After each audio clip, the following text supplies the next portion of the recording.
എല്ലാവർക്കും നമസ്കാരം. Welcome back to my channel. ചില നിമിഷങ്ങളിൽ നമ്മുടെ മനസ്സിലെ ചിന്തകളും സങ്കടങ്ങളും ഒക്കെ മാറ്റി നമുക്ക് നല്ല ഒരു സമാധാനം തരാൻ കലയ്ക്ക് കഴിയും.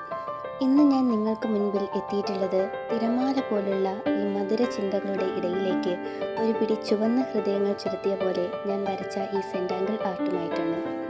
കാണാൻ നല്ല രസമുള്ള, അതുപോലെ തന്നെ മനസ്സിന് നല്ല ഒരു ആശ്വാസം തരുന്ന ഈ ആർട്ട് എങ്ങനെയാണ് വരയ്ക്കുന്നത് എന്ന് നോക്കിയാലോ? വീഡിയോ മുഴുവനായി കണ്ട് എല്ലാവരും ഒന്ന് ചെയ്തു നോക്കൂ. ഇഷ്ടമായ സപ്പോർട്ട് ചെയ്യാനും മറക്കരുതേ.